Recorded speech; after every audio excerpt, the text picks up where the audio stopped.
All right, welcome all of you to You Can Achieve. First of all, let me give you a warm welcome.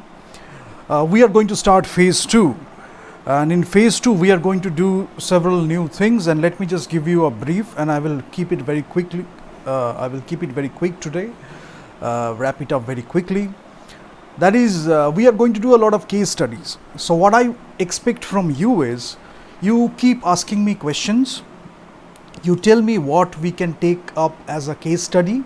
It can be in the Indian context, it can be in the global context, whatever you want to know regarding business or leadership or management. You can take up a case study and you can send it to us, and we can discuss that thing from different perspectives with diversity, inclusion, and equity.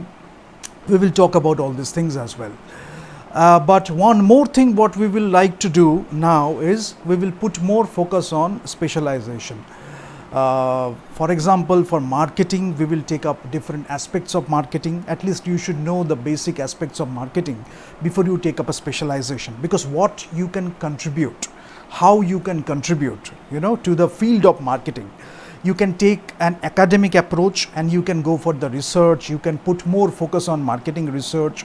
You can put more focus on segmentation, targeting, positioning, whatever you want to do, marketing strategy, blue ocean, red ocean, whatever you want to do. You can create your own strategies. You can create your own frameworks. You can create your own ways of dealing with marketing, because as you have already seen, if you have gone through the evolution of marketing, 1.0, 2.0, 3.0, 4.0, 5.0.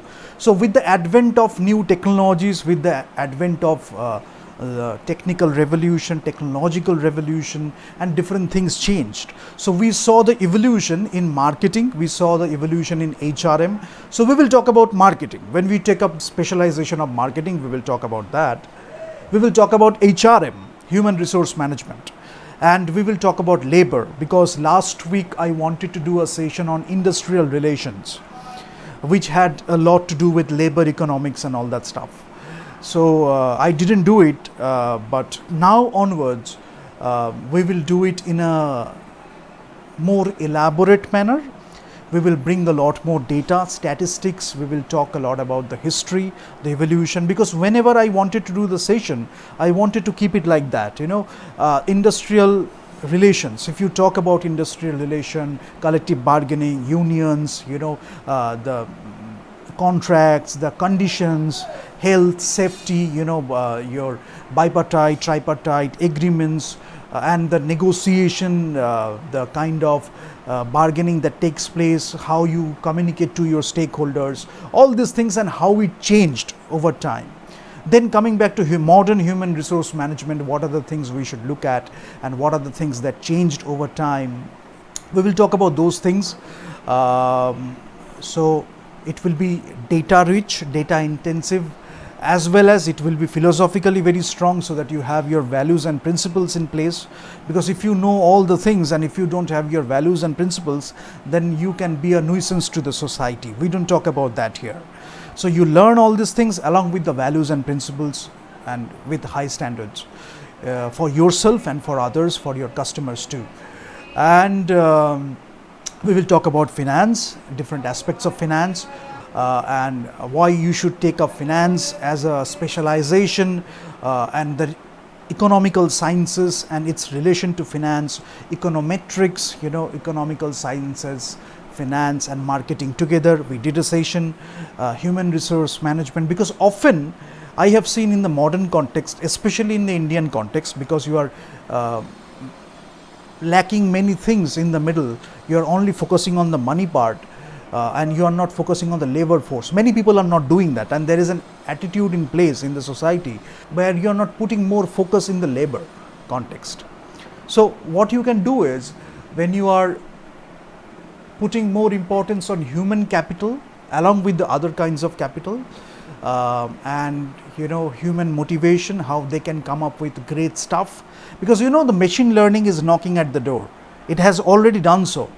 Now how you adopt these technologies, artificial intelligence, machine learning, and how you can create a hybrid workforce maybe, or maybe you can create the entire setup in a very hybrid way where you are respecting the human capital. They are supposed to do the jobs they are supposed to do. Not that boring, monotonous kind of job without any job satisfaction. Rather, you know how to utilize the advanced technologies, latest technologies. Along with that, you know how to take the human motivation into account. You know, the Maslow's hierarchy, ERG theory, Portland-Lawler, and all these theories. But basically, it's about job satisfaction, your your needs and wants and desires. You know, how you are meeting those things. Then you are coming up with your best in the workplace. Your manager has a role to play, your supervisor has a role to play, different people from different levels of the hierarchy, they are putting their effort, they are, you know, doing their thing, they are contributing in their own way. Sometimes you are learning the strategic things, sometimes you are learning the tactical things, you are learning the operational things. But it is expected, if you want to get promoted really fast, if you really want to do the work in a better way for yourself and for the understanding of the business and the industry, what you need to do is you need to have the strategical approach, or your approach should be very strategic. Like if you are very strong with strategy, you know, you can consult in a better way, you can solve the problems in much more creative manner. And when you are coming from a diverse background, you have a lot of you know, skill sets, you have a lot of talents in place, and you are learning from each and everything, then you can look at a problem in a different way.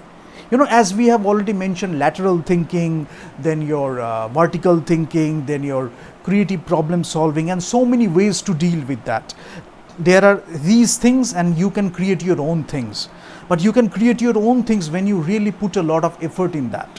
When you really understand it, you go through deeper research, you know, you practice these things, you use it in a group, focus group discussion, or maybe two groups you are using who are adopting it, and some other group they are not adopting it, and you can see the differences. So there are so many things. There are like things you can do by observation, things you can do with the theories, and what we are going to do here is we are going to mix everything together, and that is how we should do.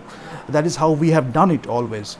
Case studies, theoretical explanations, discussions, presentations, and the ground approach. When you go to the ground, you actually meet people, you actually ask the questions. So I have talked about all those things, but sometimes, you know, I also care about the dropouts a lot more.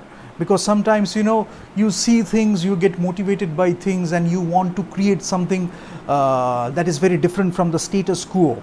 You know, you want to create your own imprint in the business, in the society, in the industry, and it is having a unique voice or a unique style, unique attitude towards doing business, and you can still make a mark. You don't have to conform, but you can still make a mark. So whenever we talk about all these things, you know, creativity, innovation, building the ecosystem, you know, building your workforce, creating a significantly different culture for yourself. Maybe you are doing it for the first time yourself, and then gradually people are adopting that. People are making case studies based on that. So those kind of things, you know, you are thinking ahead of time, you are looking at the problems, you are solving it in a different way. The holistic approach, you know, how you can take the business problem and solve it in different ways. You can build a consensus, and different people from different backgrounds can come together, and you can moderate, and you can, you know, be a catalyst to solve the problem. But whenever I mention, you be a part of the solution, not be a part of the problem.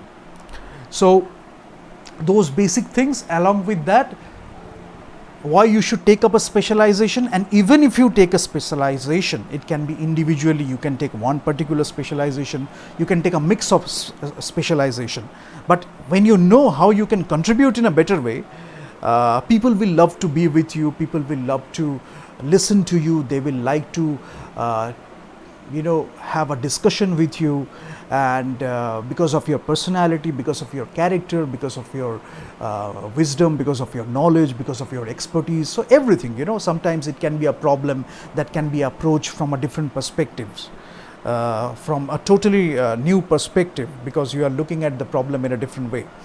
Sometimes you have to straight away go to the technical aspects of the work or the problem, and you're solving it in that way. So when you have a group like that, when you have a community where people are discussing all these things, we can create more opportunities for entrepreneurship. We can have a collusion of great entrepreneurs. We can have great addas, and we can still do different businesses, maybe catering to very different customer segments, or maybe there is a huge overlap. But when we are serving the customers, we know what we are serving them with, how we are holding on to our high standards, and how we really maintain our brand value. What we say that we are going to provide, we actually provide that.